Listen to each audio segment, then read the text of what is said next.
یہ نفرت بری ہے نہ پالو اسے، دلوں میں خلیش ہے نکالو اسے، نہ تیرا نہ میرا نہ اس کا نہ اس کا، یہ سب کا وطن ہے سنبھالو اسے۔ جشن یوم جمہوریہ کے اس مبارک موقع پر یہاں تشریف فرما اساتذہ کرام، دور دراز سے آئے مہمان اعظام اور میرے پیارے ساتھیوں کا دل کی گہرائی سے استقبال کرتا ہوں۔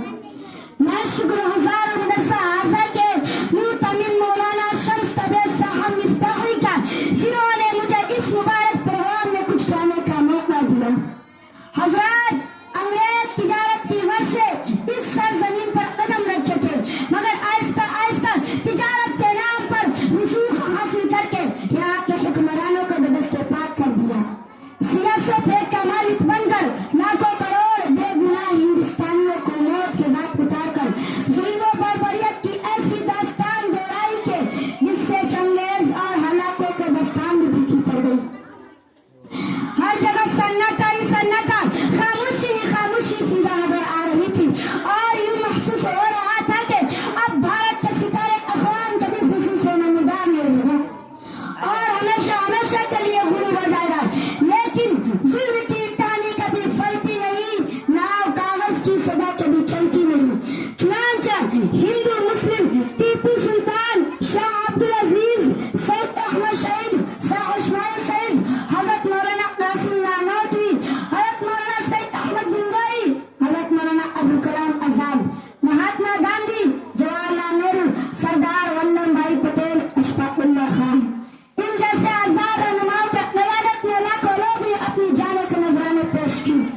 بالآخر وہ دن آیا کہ انگریزوں کے اینٹ سے اینٹ بجا دی اور ان کا اقتدار ان کے غلط کی طرح مٹا دیا۔ معزز سامعین کرام، آزادی سے پہلے ہمارا دستور عام نہیں تھا، کیونکہ اب تک انگریزوں کے بنایا ہوا قانون چل رہا تھا۔ اب ضرورت تھی ایک ایسے دستور عام کی جو بھارت کی تعمیر و ترقی کے راہ میں سنگ ثابت ہو، جو ہر قدم پہ ساتھ دے سکے اور ہمارا وطن اپنے جلفے برام پہ سوار سکے۔